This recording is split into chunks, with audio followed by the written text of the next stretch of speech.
Hey, what's up, guys? I'm Drew, and if you haven't watched these videos, I'm doing videos on like kind of political stuff.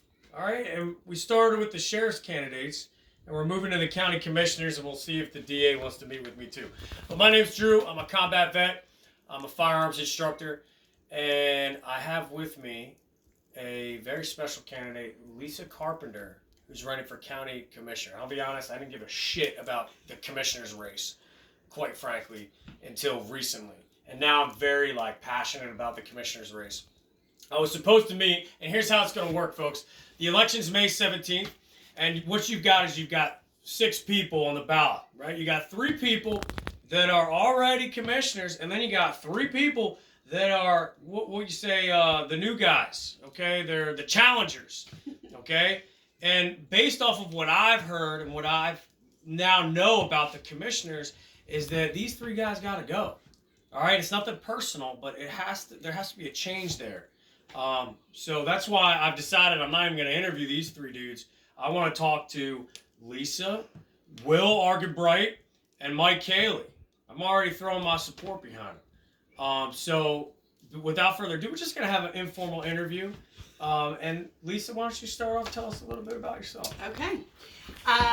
Lisa Carpenter, running for county commissioner. I'm just saying it again because I was told at an event recently that I didn't even introduce myself because I was someplace that everybody knew me already. And I was like, okay. Whoops, that would have been important to say. Half the room is like, who is she? And the other half's like, woo! That's cool. Okay. So, not a politician by trade at all. I actually have been more of a behind-the-scenes supporter of politics. I've been active in politics for a number of years. Actually, even before we moved here, my husband and I were very active in Virginia Beach, kind of in the Tea Party grassroots movement that went on back then. We had a whole bunch of, big functions at our home, bringing in our neighborhood people and friends that we just felt like, needed to know what was going on. Yeah. So we've been very interested in what happens for a while. It stepped up a little bit more when we moved here, and I think, prior to Trump running for office, things weren't so great. And so we got involved. I was invited to attend a Onslow County Republican Women's Club meeting, and became a member, and then was quickly recruited into the position of presidency for a year, and then reelected the following year. So we were active during President Trump's re-election campaign. Yeah. And after he lost the election, thank you for putting that in quotes. Yeah.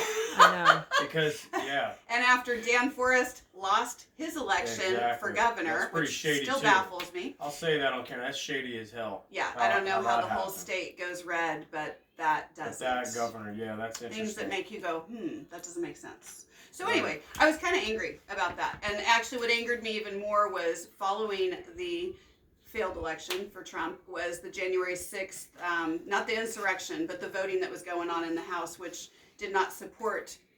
I mean, they were endorsing the election as valid, and I disagreed with that significantly, and I felt like there was Republicans who didn't represent us. Right. So I thought, you know what? If they're doing all this up in Washington, I got to know what's going on, and I can't affect a change there. That's out there, and our community is what matters, and I think that we have the most impact here locally. So I said from the podium at my club, I said, it's time, you guys. We gotta see what's going on here. We need to start showing up to the Board of Education meetings, showing up to the commissioners meetings, and seeing if they're really keeping their campaign promises and doing what they were hoping that they're doing as conservatives.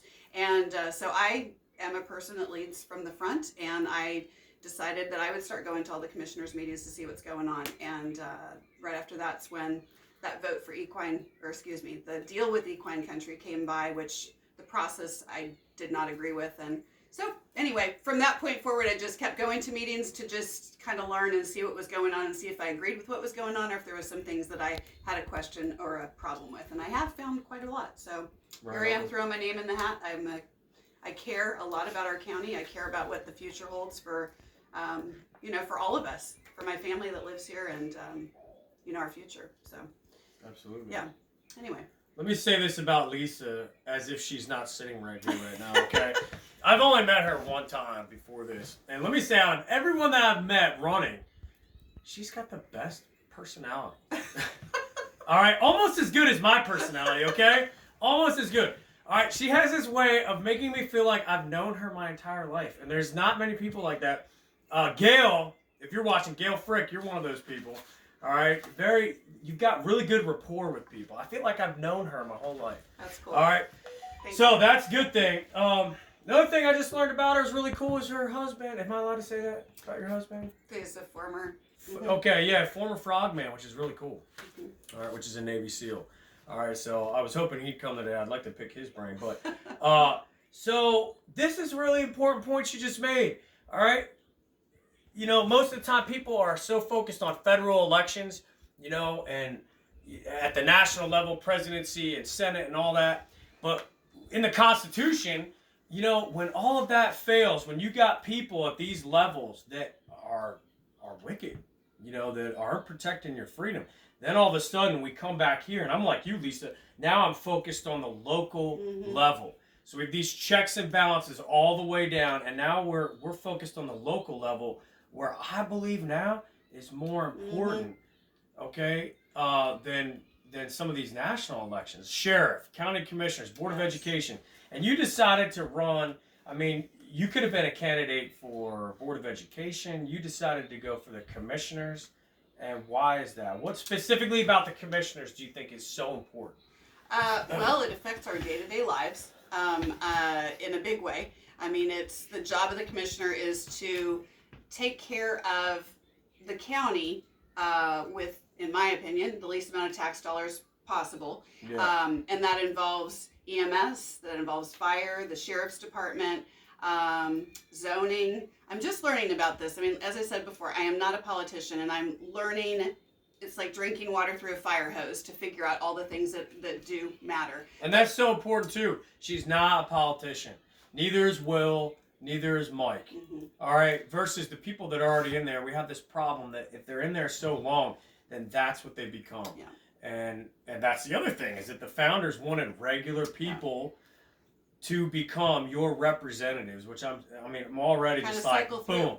Yeah. That's right. I want Lisa, I want Will, I want Mike to represent me, because they're regular people. She's not a politician. So just because she might not know all the details about this stuff, I actually think that's appealing, because that's like me. All right. She's learning. She's passionate about it. Yeah. But go ahead. You were saying? So, like I said, the EMS, fire, sheriff's office. That's budgeting stuff, right? Yeah, well, budgeting for everything. Yeah. And that's pretty amazing. Also, economic development, and that is something that needs to be paid attention to as well. You know, kind of just looking down the road to see what's going to happen here in our county too. We've got a lot of citizens coming in, and we need to be sure to be taking care of their basic needs, like their safety and well-being. And also amenities, you know, to keep them here. So. Right. Yeah. Okay. I know it's really airy-fairy, kind of. Yeah, I mean, I'm learning about it too. Like I said, I really could give a shit about the commissioners up until a few weeks ago, and now I'm really concerned about it. Well, and I guess in planning, like zoning, you were mentioning zoning. So the development of the county is overseen by the commissioners. Right. There is a planning and zoning, I don't know if it's a department, I guess, and there's also a committee that works with them in that too. But just to make sure that, say, a brewery is not being established next to something, which I don't think that would happen anyway, but just overseeing that kind of stuff that happens. Okay. So. And residential development and stuff like that. Residential developments that it's not, well, I don't know. I don't know what that would be in conflict with. I think a business coming in to be next to a residential development would be more of a thing. But making sure there's adequate supplies for water and fire services and all that too. They really do. There's a lot that goes into it. Listening to these meetings is very interesting. There is a lot of work to do. And those planning and zoning people, I'm assuming, are kind of underneath of the commissioners, kind of like Parks and Rec. No, so they're appointed, not elected. No, No, they're hired. They're hired. So the commissioners are actually the only power they have over anybody in the county is over the county manager. They can hire the county manager and keep the county manager. The county manager is the one who is responsible for all of the department heads.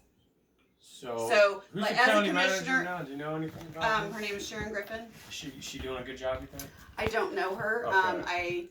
I don't know. My perspective from watching the way that the commissioners and the county government operate is it seems to me, and I might be wrong, but it seems to me from the outside that the county manager dictates more of what happens, what the priorities are of the commissioners versus the commissioners dictating what the county manager should be doing for them. And I might be wrong, but it just seems like there's a shift in where the priorities are established. Right. Does that make sense? Okay, yeah. So to me, and again, I might have this wrong, but I think the commissioners are the ones dictating what the priorities are. This is what you come to. These are the things that I'm concerned about. This is what we need to work on. And from the meeting that we had, or they had in the beginning of the year, it just seemed like the goals were not necessarily, and maybe they had given that stuff to her, I don't know, and I probably should ask, I shouldn't speak out of turn, but it seemed as though the manager brought ideas to them, and then they picked and chose what they thought was important. Okay. So. Sure. That's interesting. I didn't know that. The inner workings, the inside baseball of how this county government works is very important. Yeah.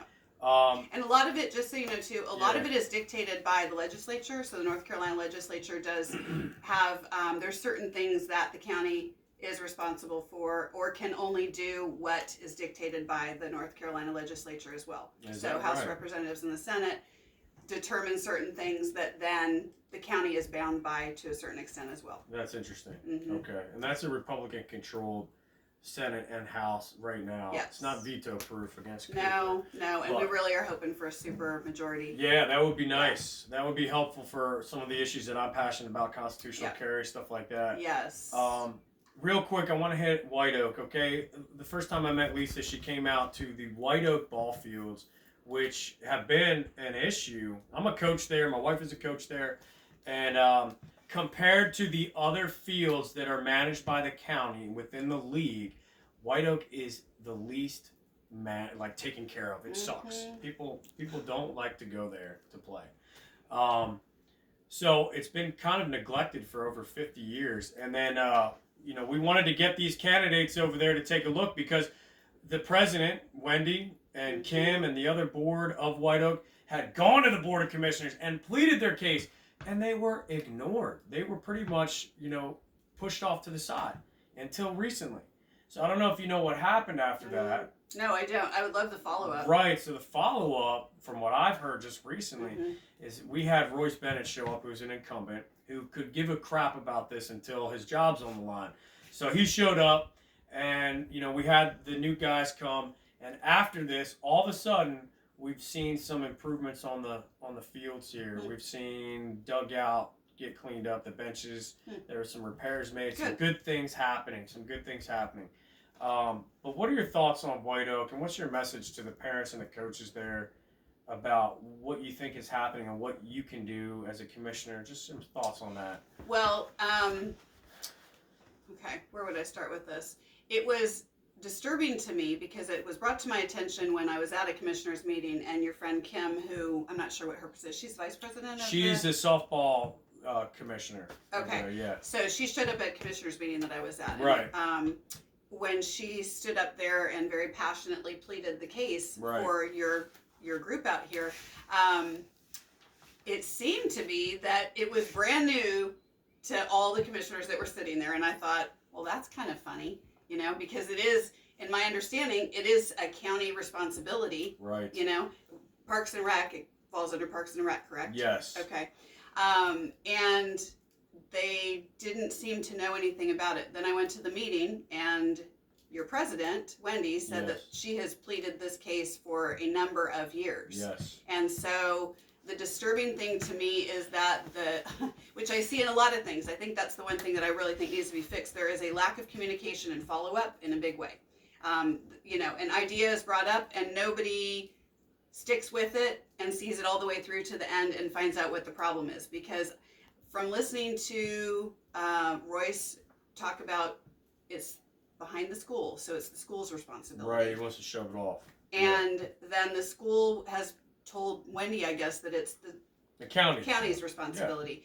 And nobody is claiming any responsibility for it, so it's just stayed in this circular, Right. circle the toilet bowl kind of situation until Kim came to the meeting and brought light to it. So I think that's unsat. I mean, I don't even know how it got this long for 5 years that it's been ignored. Yes. But I really will say this: if I was in the position and I had been brought to my attention, whether it was under my jurisdiction of control or not, I would have at least made sure to pass it to the person who was going to be taking care of it, and then following up with that person and following up with the person who brought it to my attention to make sure that it got handled and moved forward and was resolved in a timely fashion. Because right now, I'm glad you're getting addressed. I really am. I think it's about time. And I'm glad that she came to the meeting and it was brought to light and you saw Will out here and you guys are getting the attention that you need. But it needs to have more than a Band-Aid on it as well. That is exactly what they've done. They put a Band-Aid on it, and it's very obvious.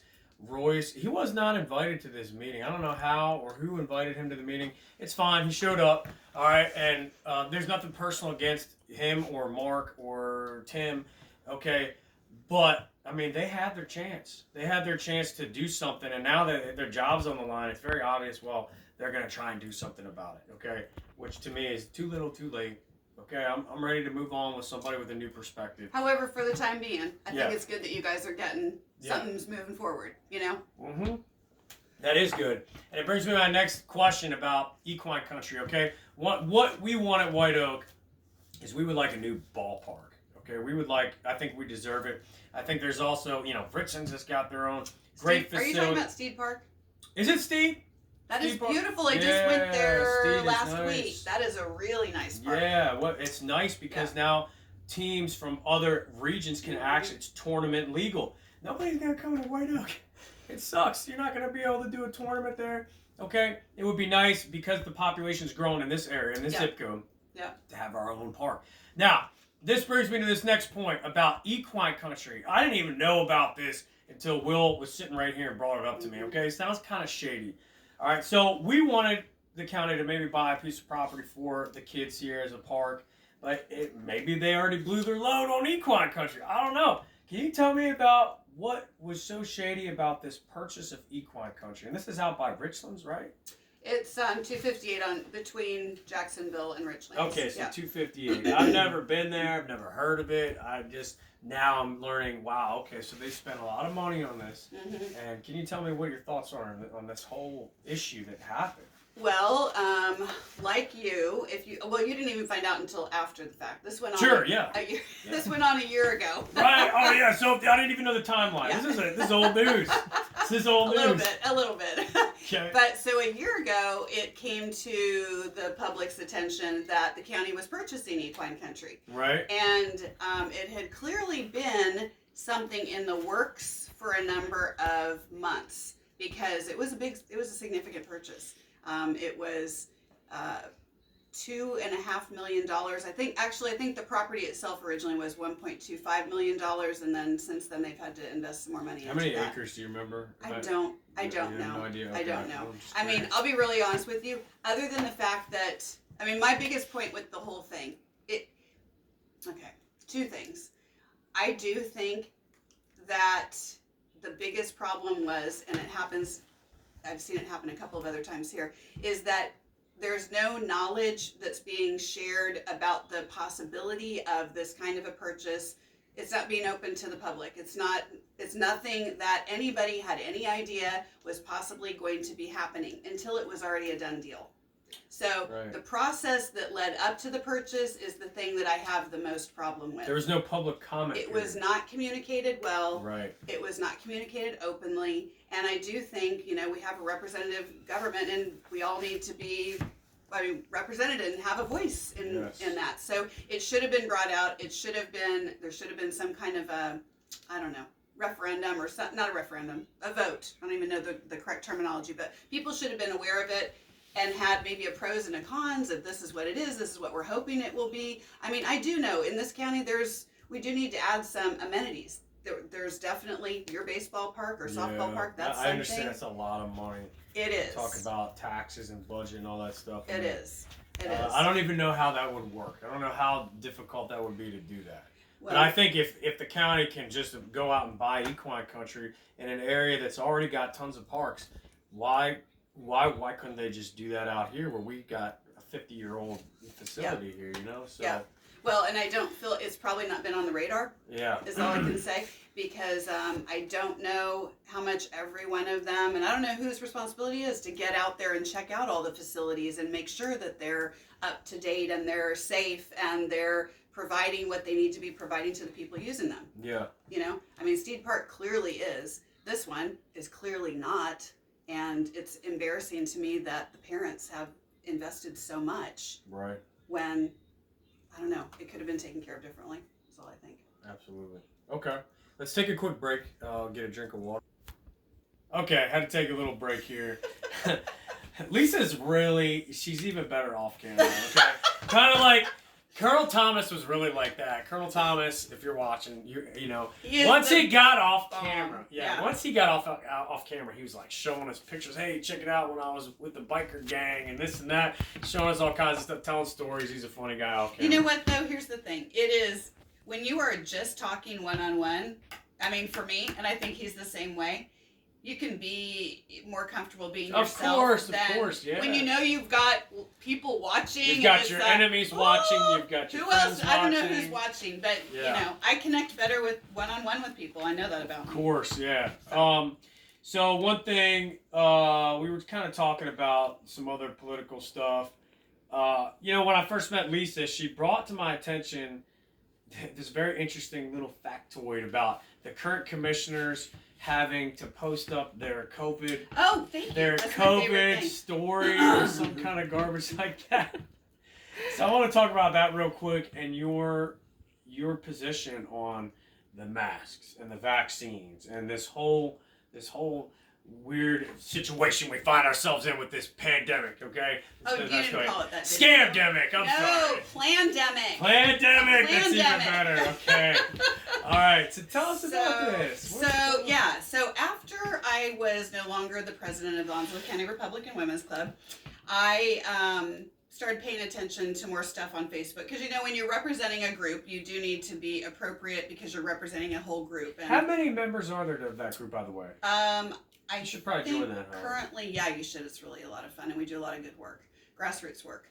I think we're between 60 and 70. We were up over 70 when I was president, and so it's about there. You know, it ebbs and flows a little bit. Right but, on. Okay. Yeah, we grew the club quite a bit during my term. If I have pat myself on the back a little bit. Okay. I mean, not me. It wasn't me. It was my group. I mean, like we had a great She's group of cocky ladies. too, like me. No, I'm not. Okay, that's all right. Go ahead. Keep going. No, I'm really honestly. If you know me, you know that's not true. And I'm not going to rise to the bait. My husband always says that. Don't rise to the bait, Lisa. Okay, so back to that. So my husband follows things a lot, and I'm not on Facebook. I really don't love Facebook and social media very much, except to see like, oh, what are people doing? But when all of these repeated messages from the county were just about the updates on how many people are getting sick and how many people tested positive and how many people have died, and it, you know, I get it. It impacted our lives. Whatever it was, it definitely made people sick. I have my suspicions about all that, but I'm not going to go into that because I'll sound like a conspiracy theorist. Right. Except for we know what we say about that, right? What? Is that there really is no conspiracy because it's all real. So that's right. Yeah. But anyway, I felt like, I mean, just looking at the posting that was being done too, there was a big focus on the fear factor. I mean, I feel like government across the board, from the national level all the way down to the local level, it was more about, oh my gosh, wring in your hands, everybody's going to get sick. And okay, so some people are going to get sick, but there was not enough focus, in my opinion, on how are we going to keep people well. Like, you know, if you are out in the sun every day and you're taking lots of vitamin D, if you're not in the sun, and you're exercising and you're eating well, then you can probably, you know, get through this pretty simply. But there was not a lot of information put out on that. Okay, It was more of like, oh, we're all going to be, you know, sick, and here's where the cluster is, and I just think scare tactics are not a good way to manage people. Absolutely. So that was not my favorite. The other thing I don't think that the information ever shared was, if you tested positive, were you actually sick or you just tested positive? Right. So, who knows? Then we fast forward to seeing these videos that my husband brought to my attention. And it was each and every commissioner was asked to do a video to share their COVID story. Okay. So, and some of them will say, which I'm, good for them, that they said, this was my decision. Okay. This was my decision. This is what I decided to do. I went to the doctor and my doctor said that this is what I should do. This is a vaccine push. The vaccine. Yeah. Okay. This whole thing was a vaccine push. Well, so yes, that's what I think too, because of the fact that if they had just been there by themselves saying this, that would be fine. However, what the picture was around it was a picture of a vial along with the syringe that said get vaccinated. So that was either a frame or it was the introduction to their video. And I think that that is an overreach. I think that's government trying to get you to do something that they would like for you to do without asking. Yeah, we see enough of that garbage even in like Major League Baseball. Yeah. They put it on the freaking field. Exactly. I mean, it was just everywhere. And you know what? It is a personal choice. It's everybody's personal business. Since when did everybody's health, or their choices about what they're going to do with their bodies? My body, my choice. Wasn't that how it always is? Right. So, yeah. Anyway, so I know that a couple of them disagreed with me and said, I'd like to think I have that much influence over people by saying my story. Even though I said you can do what you want to do, I said you do have influence. People look to that position for leadership and guidance. It's a responsibility. So you need to be very careful with what you say. Right. So. Yeah, that was a very interesting time we lived in there. For a while, we had Cooper's mandate for masks, right? Oh, yeah, and anti that too. And there'd be times we were asked to leave Walmart once because, and this is Walmart in Swansboro, because I was not wearing a mask. Yeah. People, I would just make it a point not to wear a mask. That's my choice. It's my personal. I'm too handsome to wear a mask, all right? I represent a very important demographic, all the attractive people of Onslow County, okay? But seriously, masks, whether you want to do that or not, I mean, that became a political statement. That's your personal choice, yes. too. And we all know that they didn't work. And this is for my good friend who I hope will watch this. She used to say, you know what, putting a mask on your face is like trying to keep mosquitoes out of your yard with a chain link fence. Oh, yeah. Because those particles were getting through. That's right. Especially after you've been vaccinated and this and that. Like, it's just crazy. And so that's another thing that came up in local politics as far as the Board of Education and all that. Do you have anything else you want to say about masks and vaccines? Well, I was just going to say the one thing that Sheriff Miller has done a really great job in making sure that we get to operate the way we want to here in Onslow County as much as possible. I mean, I really feel like he holds the Constitution tight, and that's how he rules the area here, or that's how he instructs his sheriff deputies to, police or sheriff. And I appreciate that very much. So I don't think that they were necessarily coming down with a fist on making everybody do that. I do think there were some institutions that felt as though they were dictated by their, corporate offices, and they had to follow through. Right, of course, which is one thing. But the thing is, back to the whole mandate, a mandate is not a law. Right. A mandate's not a law. They didn't vote it in. Right, they didn't. No. They did not vote it in. It was a suggestion. It was one branch of government in the state that decided to do that. Correct. And I think we were run by the health department, which, we lost some freedom there. Right. Absolutely, yeah. And again, driven by fear again, and I don't think that was the right thing to do. And I'm a more libertarian-leaning Republican, and what I mean is that if a local business wants to refuse service for any reason, they should be allowed to do that. They want to have a mask mandate in their business. That's their right as a business owner. I'm not saying, that I'm not going to respect the business owner saying that. I'm going to push the limits on it. But, from a perspective as a business owner, if I say I'm going to refuse a service for you, for whatever reason, they should be allowed to do that. Absolutely. It's just the fact that, and I like Sheriff Miller, what he's done as well. Big thing about the sheriff and why I wanted to get involved in that is because it's not so much about what laws they enforce. To me, it's more what laws do they choose not to enforce. Mm-hmm. Because there's so many laws at the federal and state level that are just bogus, in my opinion. So we don't go too long here. You said that before. Yeah, did I say that before? I'm trying to It's gonna be think. a short interview. Is there anything that are your big issues? And I'm starting to paint the picture of what kind of Republican Lisa is. She's my kind of Republican. What kind of influences you? I take it you're a Trump supporter. Mm-hmm. What Republican voices influence you in the way you think about the world and politics, and kind of forms your platform, so to speak? It's interesting. I would have to say, really, I mean, I think Trump, really, Yes. because of the fact that he was pro-America and anti-establishment, if you will. I do think that the way that things were set up here, we were meant to be taking time to serve as a commissioner or a board of education member or a House representative. We're meant to do that. We're not meant to make that a career, Yes. but we are meant to serve our time and give our gifts and our personal background to the benefit of the people that we live with. I like the fact that he just absolutely said it like it was. It was truth, and can ask my husband.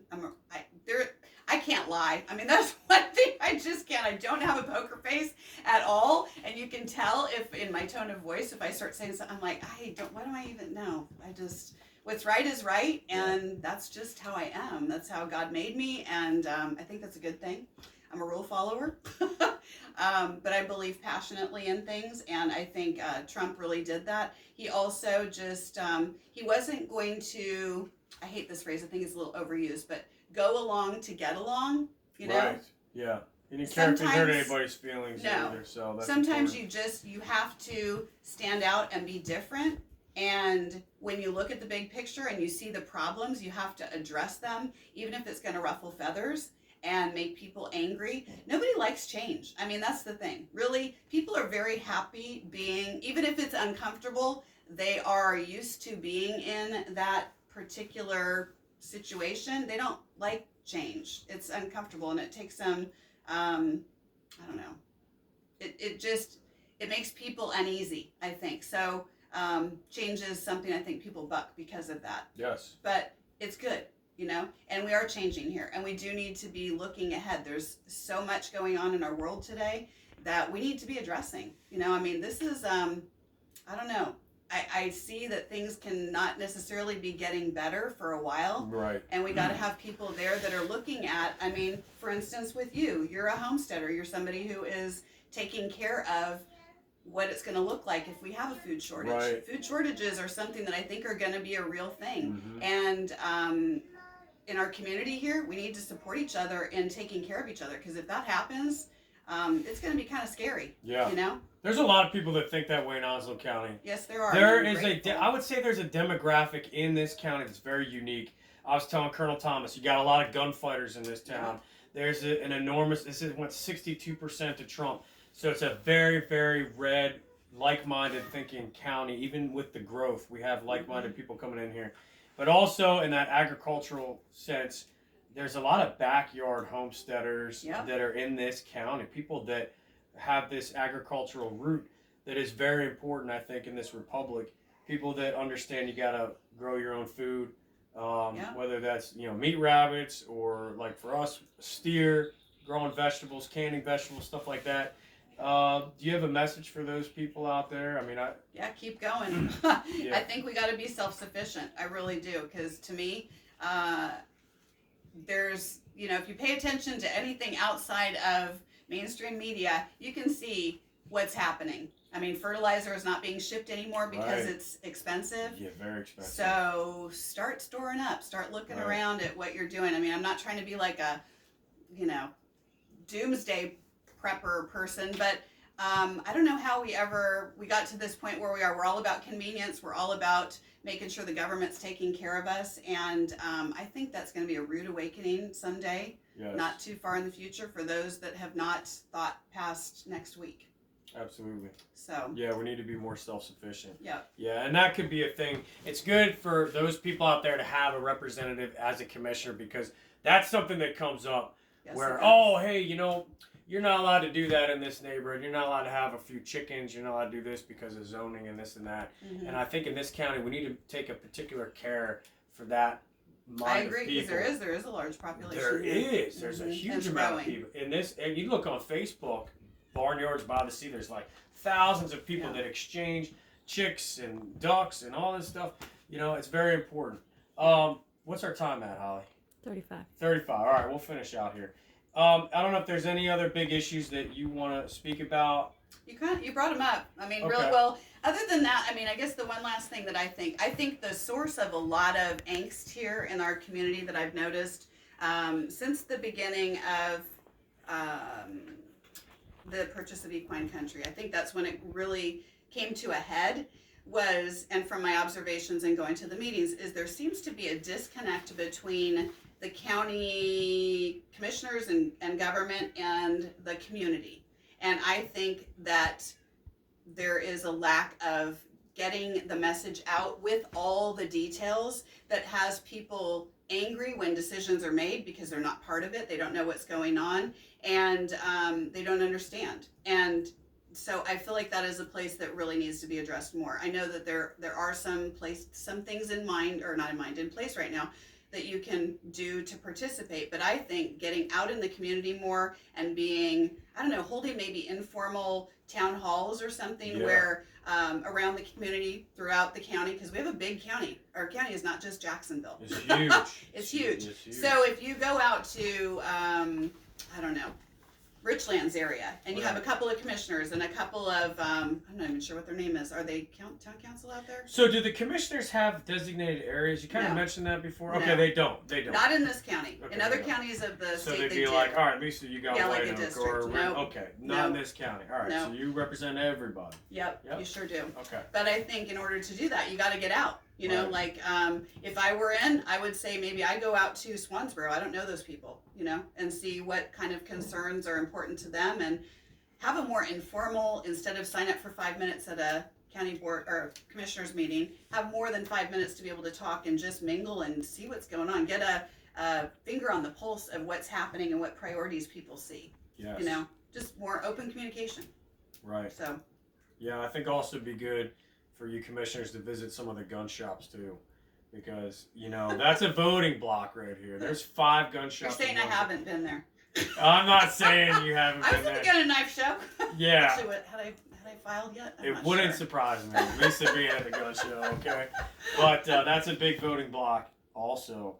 Last thing, as we close out, when we were on a break, Lisa kind of was joking around and said, okay, this isn't Lisa's thing, this is God's thing. She's making a reference to her decision to run here. If you want to close out on that, Sure. I thought that was an interesting little comment. So this Yeah. isn't Lisa's decision to run, right?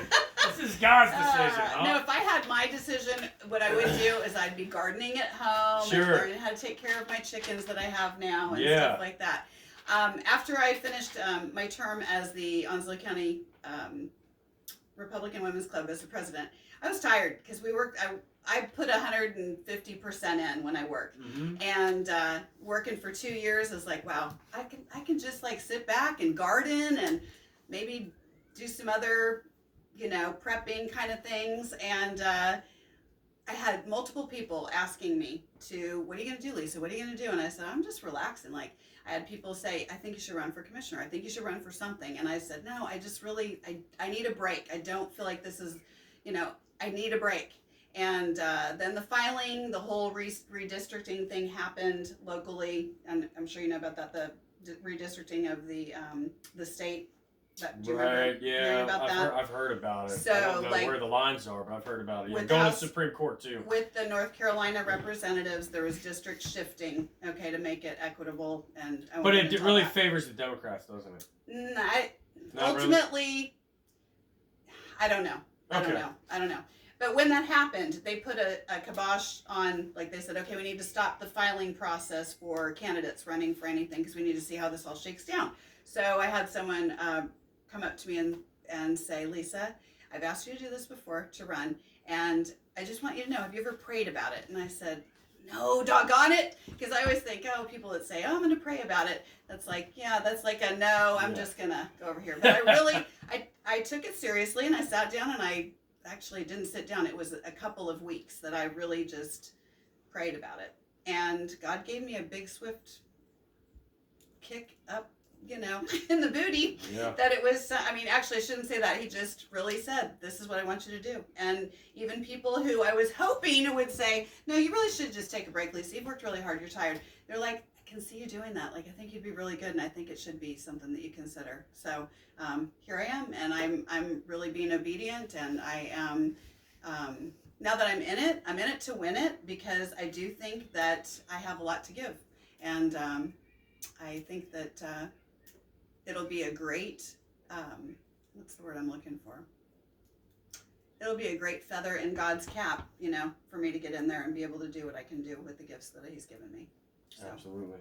Yeah, that's a great thing to reflect on, too. After Easter and everything like that.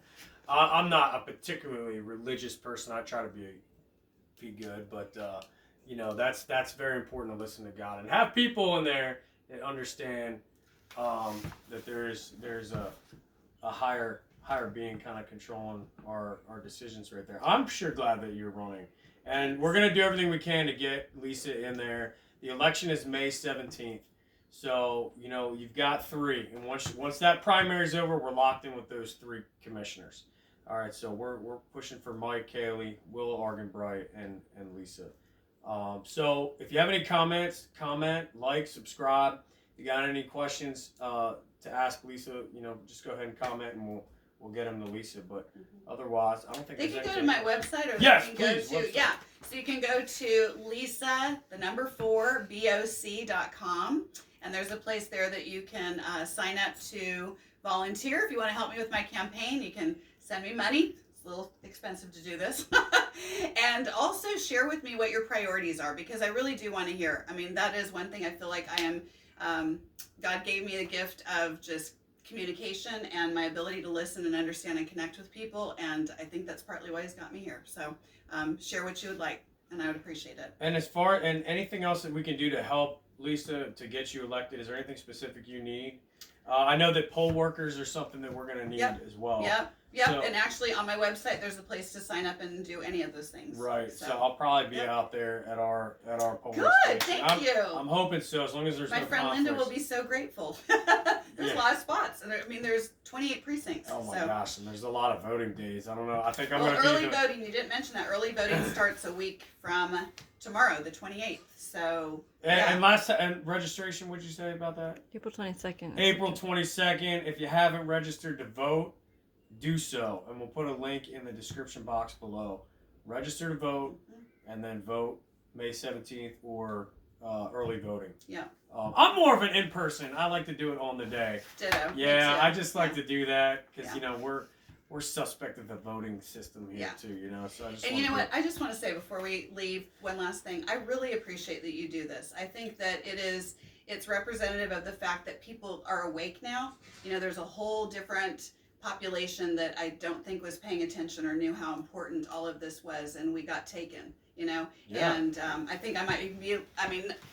Not to the same extent, but it's exciting to me that there's so many people that really do care, that know that it makes a difference to pay attention. And if you don't pay attention, there's some things that can happen. So you got to get educated and be part of the solution instead of being a victim. You can be a victor because you're going to be part of the solution. Right, that's it. Thank you for doing this. It's my pleasure. My pleasure to have you here today. That's what representative government's all about. It's not a spectator sport. You have to get involved. I'm going to give Lisa a copy of my favorite Constitution here. It's got a little extra stuff in it. It's called the Citizens Rule Book. I didn't give it to the other candidates. I'll get it to you, okay? So here's one for you. Thank you. Pocket Constitution. I carry in my pocket all the time. And that's it, guys. We'll see you later.